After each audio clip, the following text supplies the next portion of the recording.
Já colocou transmitido ao vivo? Bom, nosso bom dia a todos, né? Bom dia a todos os presentes, né? Aqui eu tenho que dizer bom dia para os encarnados e os desencarnados também, né? Que, com certeza deve ter um número muito maior que os encarnados, mas como eu estava falando para o Valdir, a gente não é evidente. Mas quero dar bom dia também aos internautas do Aurélio Robles e do Comunitária Vida Nova, né? Que estamos transmitindo. Antes de iniciarmos a nossa exposição de hoje, vamos fechar os nossos olhos, agradecer a Deus por mais uma semana que se inicia, mais uma oportunidade. Hoje, um belo domingo de sol, está como todo mundo gosta, né? Então nós dissemos obrigado, Senhor, pela oportunidade, permitir que as nossas vibrações também alcancem aqueles companheiros que normalmente comparecem e hoje não puderam comparecer aqui. Alcance todos os nossos internautas, aonde eles estiverem, para que todos tenhamos paz, possamos compreender a mensagem desta manhã e possamos também, né, receber as vibrações superiores a nos incentivarem a saúde, a paz, a alegria, o amor e o bom dia para todos. Sejam todos bem-vindos. Divino Mestre, abençoa nossos propósitos, sê conosco, que assim seja.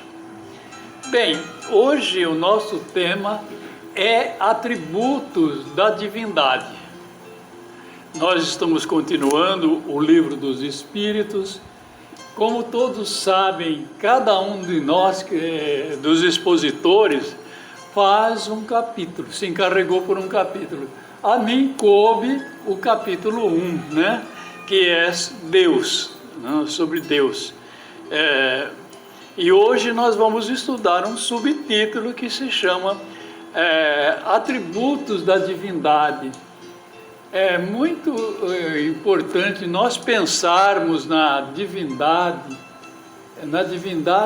mas precisamos compreender os seus atributos, saber, nós não podemos saber a natureza íntima de Deus, como nós vamos ver aí para frente, mas nós podemos pressentir o que Deus é pela observação, por aquilo que nós passamos, por aquilo que nós sentimos, por aquilo que nós vemos e por aquilo que nós não vemos, mas sabemos que existe, né? Porque nem tudo nos é dado ver. Então, hoje nós vamos falar do atributo da divindade, mas antes nós vamos lembrar um pouquinho,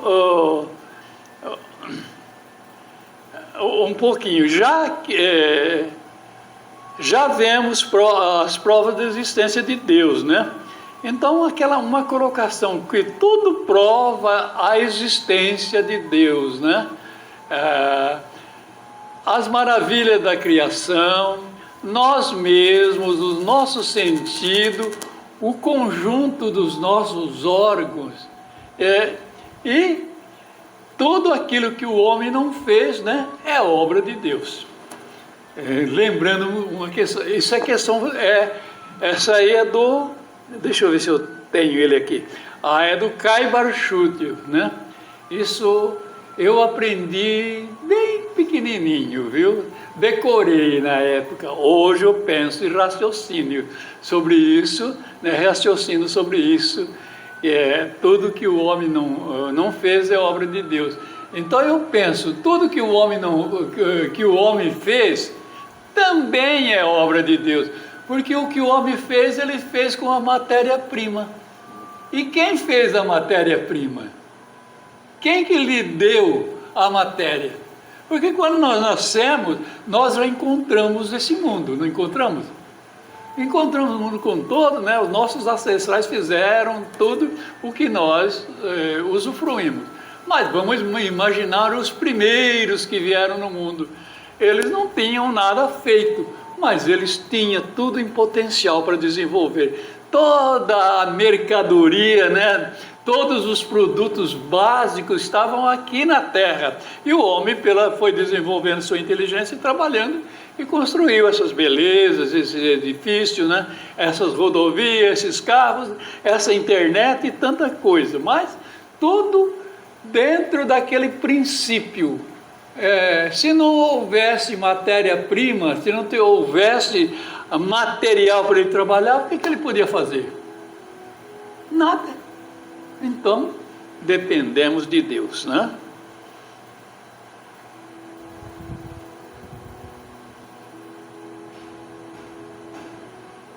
Nós vamos ver na questão número 10.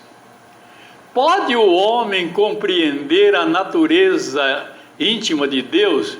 Não.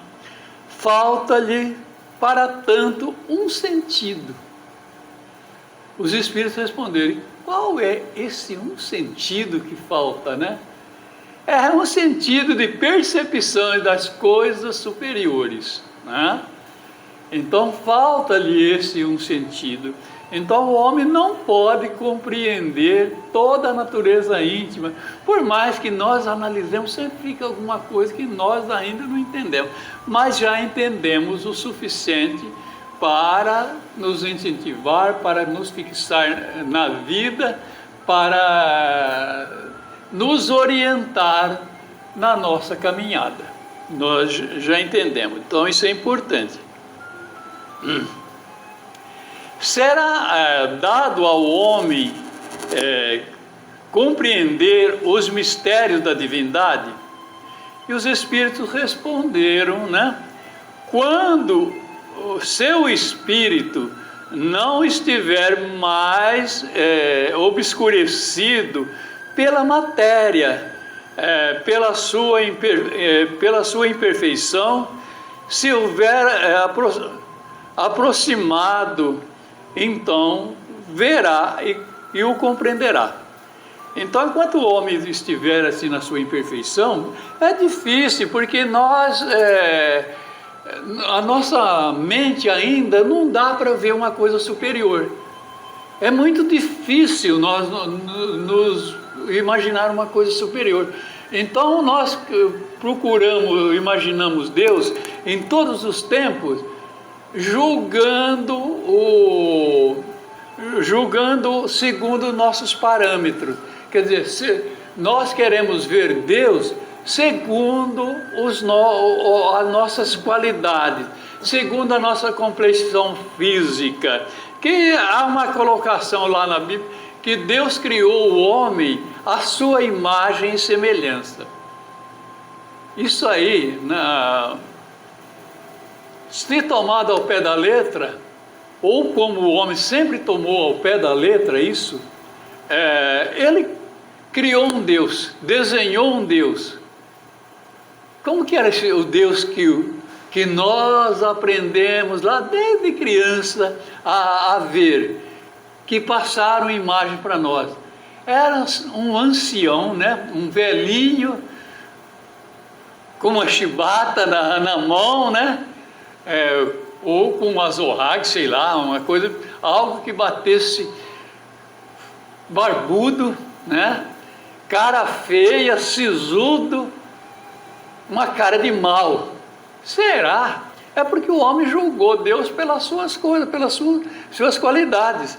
Então ele fez esse Deus.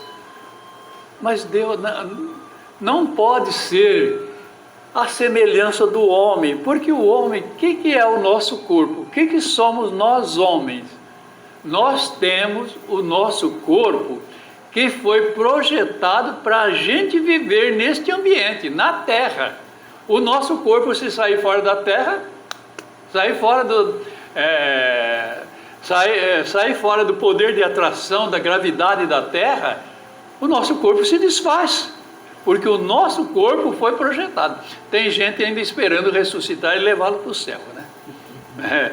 Levá-lo para o céu. Não, esse corpo, bonito ou feio, é apropriado para nós vivermos neste mundo, assim como os peixes vivem no mar, né, na água, como os pássaros, os espaços, né, outros animais estão aí submersos nas águas, mas outros estão no subsolo, enterrados aí, às vezes trabalhando e levantando ilha, né? São animais também, né? Então, certo, falado isso aí, vamos mais ver uma coisa. Aqui nós temos um comentário de Allan Kardec, esse aqui fica mais difícil de ler, né? Então, o Kardec faz a seguinte consideração: a inferioridade das faculdades do homem não lhe permite compreender a natureza íntima de Deus. Na infância da humanidade, o homem confunde muitas vezes com a criatura cujas imperfeições lhe atribui, mas à medida que se desenvolve à medida que se desenvolve o senso moral, seu pensamento penetra melhor no âmago das coisas, e então faz da divindade uma ideia mais justa, mais conforme à razão, embora sempre incompleta. Quer dizer, à medida que nós formos evoluindo, nós vamos fazer uma ideia mais precisa de Deus, vamos compreendendo Deus de diferente maneira. Se a gente observar, mesmo na nossa própria existência, quando criança, a gente entendia Deus de uma maneira. Quando a gente começou a estudar, entendia já um pouquinho melhor. Hoje que a gente já está um pouquinho mais velho, já tem uns dias a mais na existência, a gente já procura entender um ser espiritual. Então, quando diz que Deus criou o homem à sua imagem e semelhança, é a semelhança espiritual, porque Deus, se nós fôssemos definir Deus, nós o definiríamos como uma luz. E se fosse definir, que nós fôssemos definir o espírito que nós somos, que estamos temporariamente ocupando esses corpos, nós teríamos que definir como um ponto brilhante, ainda muito opaco, mas é uma luz à semelhança de Deus. É isso que a doutrina espírita entende quando se fala que Deus criou o homem à sua imagem e semelhança.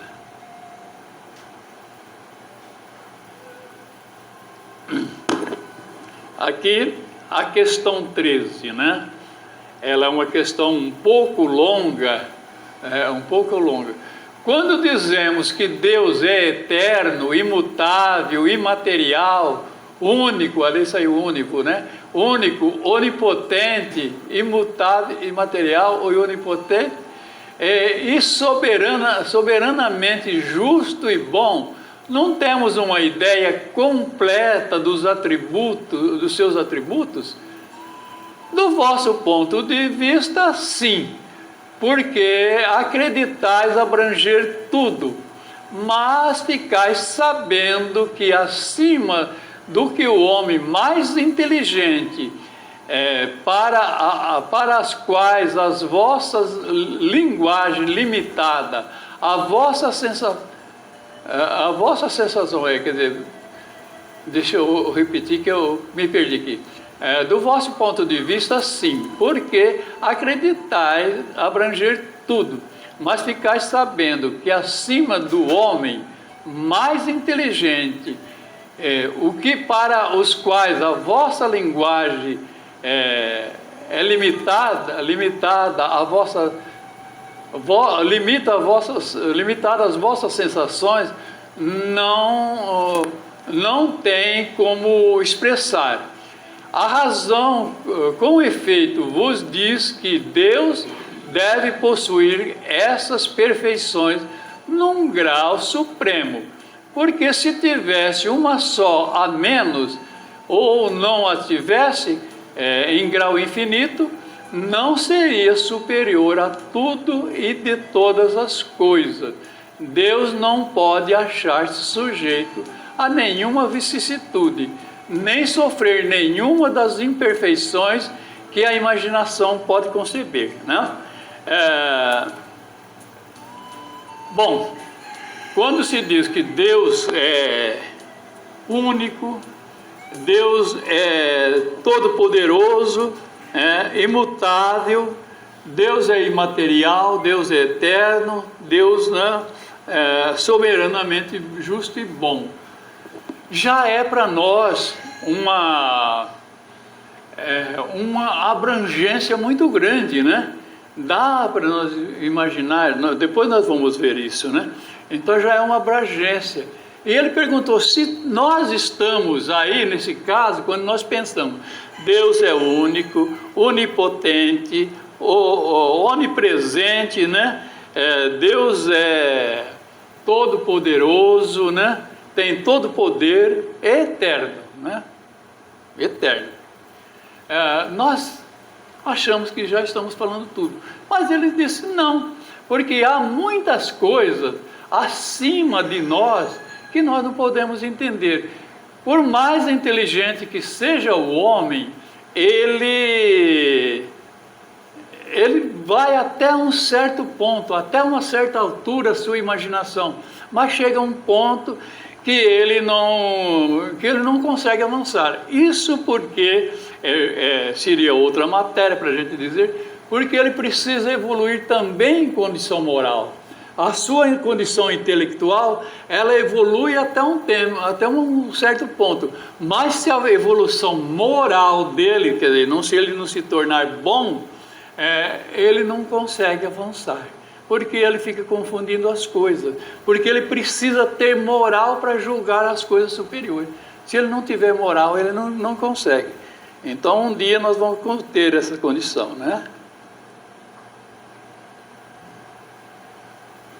Aqui também uma consideração de Kardec, né? De Kardec. Ele diz aqui, Deus é eterno.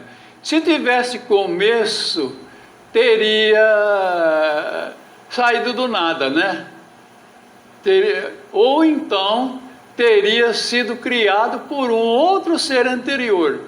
E assim que, pouco a pouco, remontando o infinito, a eternidade. Quer dizer, nós vamos aqui vendo, Deus é eterno. Eterno, porque ele não foi criado por ninguém. Se ele tivesse sido criado pelo nada, o nada não existe e não pode criar nada, né? Se ele fosse criado por um outro ser, esse outro ser seria o Deus. Então assim, nós remontando, nós vamos chegar à eternidade. Não tem como nós pensar quando, como Deus ficou. Ele diz, Deus é imutável. Deus é imutável. Se tivesse sujeito às mudanças, às leis que regem o universo, não teria estabilidade. Então ele não está sujeito à mudança. Ele não muda. Deus é sempre o mesmo em todos os tempos, né?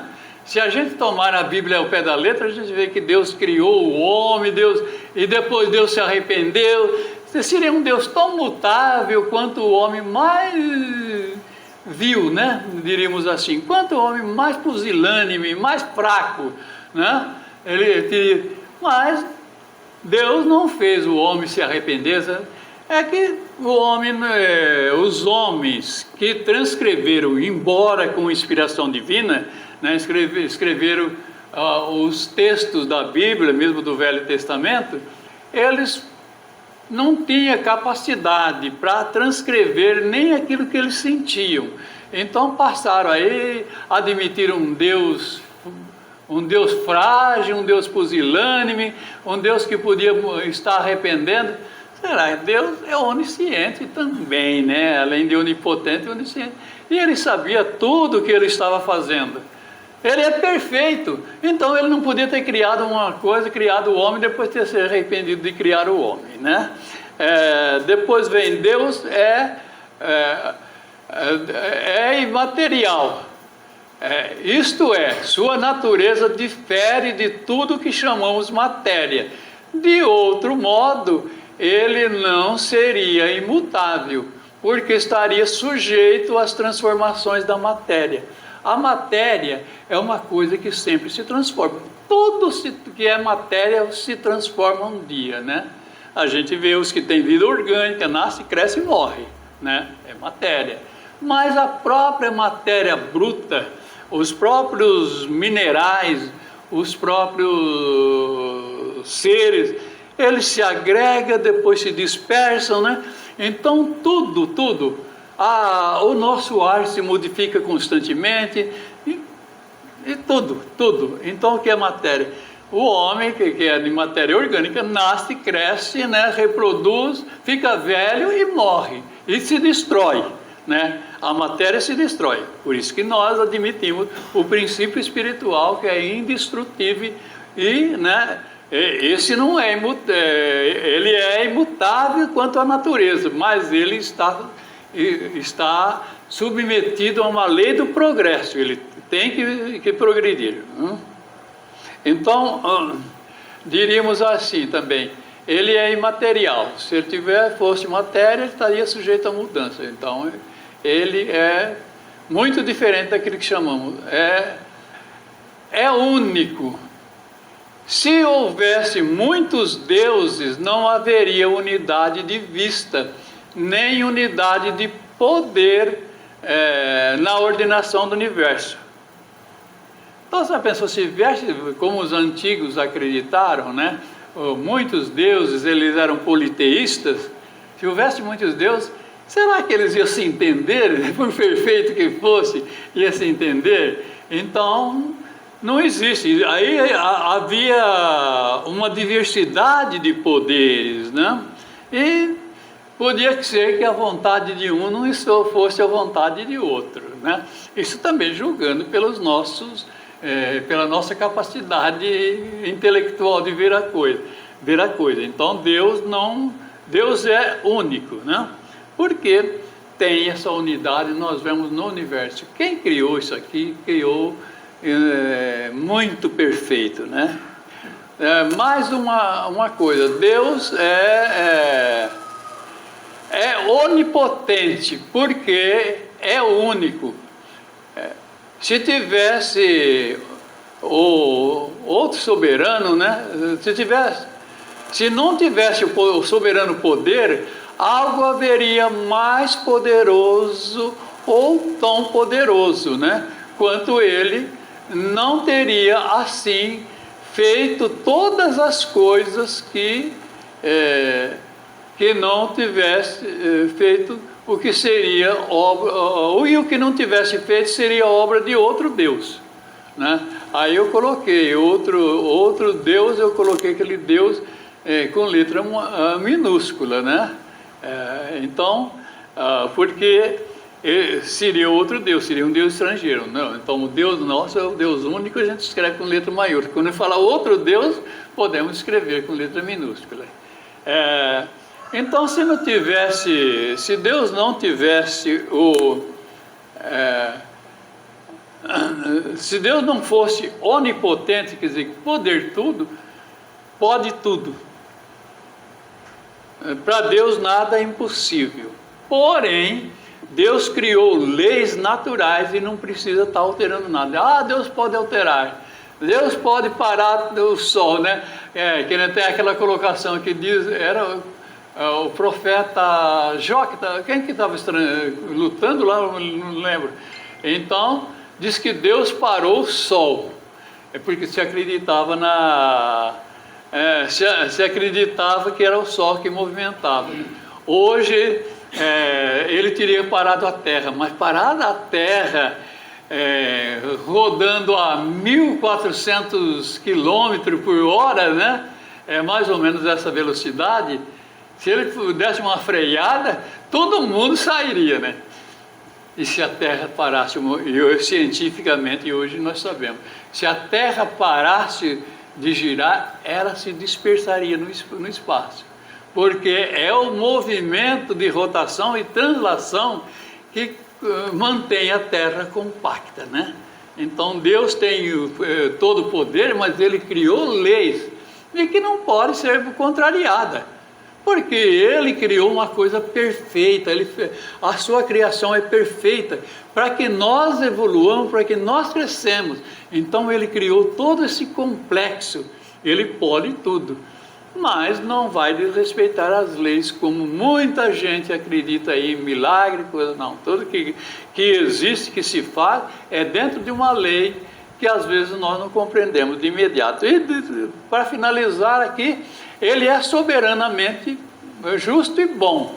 A sabedoria providencial das leis divinas se revela nas menores como nas maiores coisas. E essa sabedoria não permite se duvide nem de sua justiça, nem de sua bondade. Deus é justo. Deus dá a cada um aquilo que ele precisa.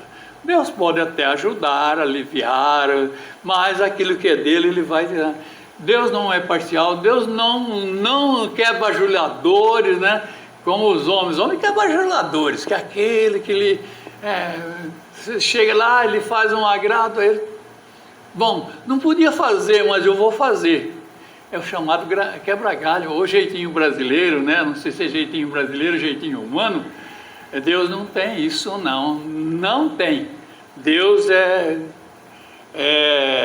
justo para todos, e cada um, ele pode até ajudar, dar força, mas aquilo que, por exemplo, nós temos uma dívida muito grande de existências pregressas, existências passadas, nós temos, e se nós fôssemos ter que arcar com aquela responsabilidade numa só encarnação, nós não faríamos nada.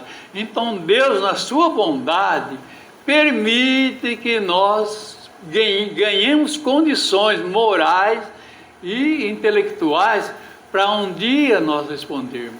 Então às vezes passamos uma existência toda, né, mais ou menos. Na outra existência nós ganhamos força moral, nós vamos sofrer um pouquinho daquilo que nós plantamos lá no passado, ou vamos ter que resolver, ou sofrendo em doenças, em enfermidades, em dificuldades, ou trabalhando no bem do próximo, né? Mas isso é matéria para outra coisa. Então Deus é soberanamente justo e bom. Ele não é melhor para quem... Diz o Emmanuel no livro Pensamento e Vida, lá no capítulo 30, o subtítulo, ou melhor, o título do capítulo é Amor. E ele diz assim: Deus ama o arcanjo com o mesmo amor que ama o verme. Dá para pensar isso? Um verme que nós não vemos. Mas ele afirma isso, que Deus ama o arcanjo que é a expressão maior de toda a angelitude, né, que nós conhecemos. Ele diz: ama o arcanjo, mas com o mesmo amor, porque Deus não é parcial.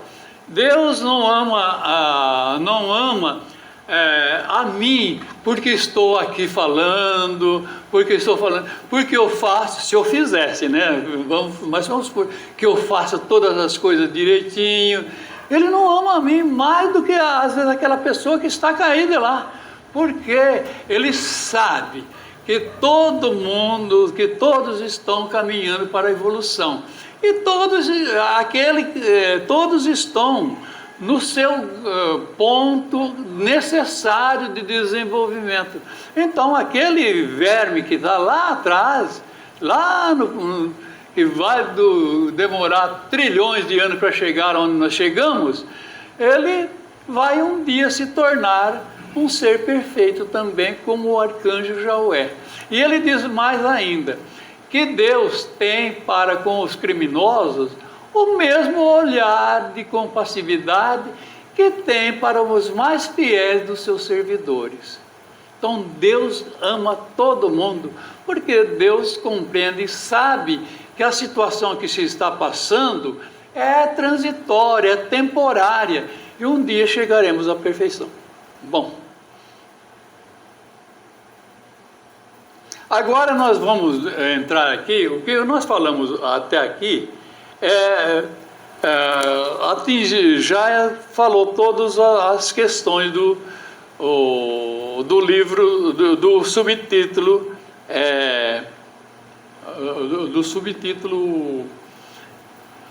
Atributos da Doutrina Espírita. Aqui eu fiz só para dar mas eu vou dar uma passagem rápida. Fiz umas colocações da Gênesis, porque nós temos no capítulo 2, né, intitulado Deus, na Gênesis, e tem do item 8 ao item 19, é bastante longo. Ele tem da natureza divina, né? Então nós vamos encontrar essa matéria muito mais detalhada, e com mais pormenores e considerações pertinentes. E se a gente fosse entrar no mérito dessa questão, nós faríamos 10 exposições dessa, porque a matéria é longa, é muito detalhada, mas nós vamos só ver alguma coisinha, só para a gente ter uma ideia do que fala isso aí. O livro A Gênese, eu tenho isso aqui numa versão mais moderna, né? Está até bastante sujo, porque eu estudei bastante ele, levei ele na Unicamp durante o tempo que eu estava internado, né? Levei ele na internação e ficava lendo lá. Esse livro, A Gênese, é o último livro que Kardec escreveu, né? Aqui encarnado. Porque nós temos os livros da codificação, são 5, né? Nós temos o livro dos Espíritos, o primeiro, né? O livro dos Médiuns, o segundo, o Evangelho, o terceiro, o Céu e o Inferno, o quinto, o quarto, né? E a Gênese, o quinto e último livro. Ele já escreveu quase no fim da vida, foi lançado em 1868, né? Então esse livro aqui, ele é dito Os Milagres e as Predições segundo a Doutrina Espírita, mas é um livro que é muito bom ler, que ele vai esclarecer essa parte da criação, da primeira parte do livro dos Espíritos, que é o que nós estamos estudando. Então, eu aconselho, se alguém quiser ler esse título, esse subtítulo, deixa eu ver como que está aqui, é do item 8, chama A Natureza Divina. É a mesma coisa que os atributos da divindade, viu, gente? Então, eu vou só agora passar rápido. No entanto, nós vamos citar algumas considerações que eu achei importante. Então, vamos ver aqui. Isso aqui já é o fechamento do item 8. Ele diz aqui: sem o conhecimento dos atributos de Deus, seria impossível compreender a obra da criação. Esse é o ponto de partida de todas as crenças religiosas, e por não terem se referido a eles, capaz de orientá-los, que a maior parte das religiões tem errado nos seus dogmas. As que não atribuíram a Deus toda a onipotência, imaginaram vários deuses. As que não lhe atribuíram suprema bondade, fazem dele um Deus ciumento, um Deus colérico, parcial. Eu não vou mais comentar isso aí. Alguma pergunta a respeito disso aí? Eu vou só ler agora as anotações para que vocês tenham noção do que tem aí nesse livro.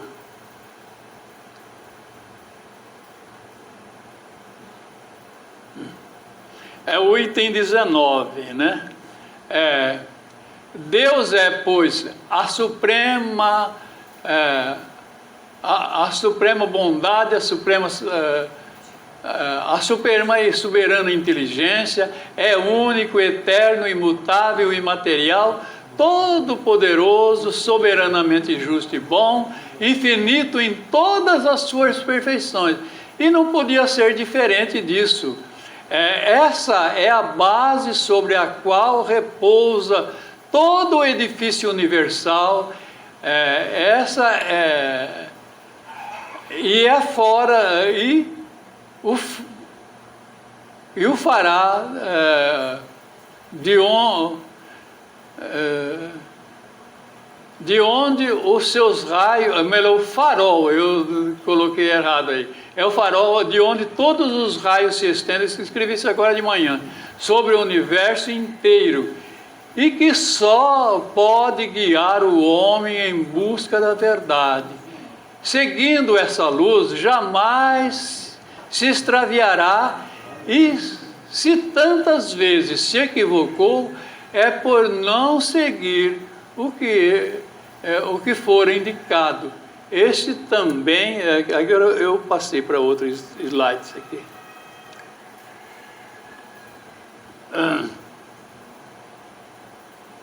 Mas, desculpe, eu voltei.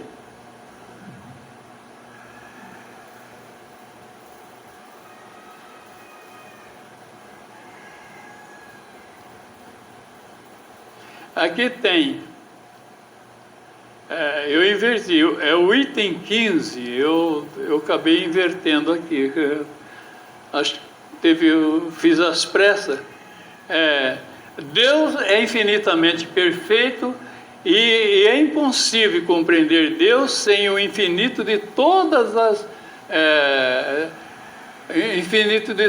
as perfeições, sem o que não seria Deus, pois poderíamos conceber outro ser possuindo o que lhe faltasse. Para que nenhum ser possa ultrapassá-lo, é preciso que ele seja infinito em tudo. Os atributos de Deus, sendo infinitos, não são possíveis nem de ampliação, não são passíveis nem de ampliação, nem de diminuição, ou deixaria de ser infinito. E Deus não seria perfeito. Se dele se tirasse a mínima parcela de um só de seus atributos, não seria perfeito. Certo? Deixa eu ver se eu tenho mais alguma coisa anotada, porque isso aqui é as anotações que eu fiz. Está repetindo isso aqui, né? Não, continuando. Esse é também o critério infalível de todas as doutrinas filosóficas e religiosas. O homem que o homem tem, né? Para avaliá-las, uma medida rigorosa, exata nos atributos de Deus, e pode afirmar a si mesmo com toda certeza que toda teoria, todo princípio, todo dogma, toda crença e toda prática que estiver em contradição com um só de seus atributos e que busque não somente anulá-lo, mas simplesmente enfraquecê-lo, não pode estar com a verdade. Eu acredito que isso aqui, eu fiz várias... exatamente, é isso que eu trouxe, que eu captei. Mas o importante é a gente ler a Gênese, viu? Ler a Gênese inteirinha, né? Ela é um livro um pouquinho grande, né? De mais de 300 páginas, né? Quase 400 páginas, está com 394. Então é importante ler.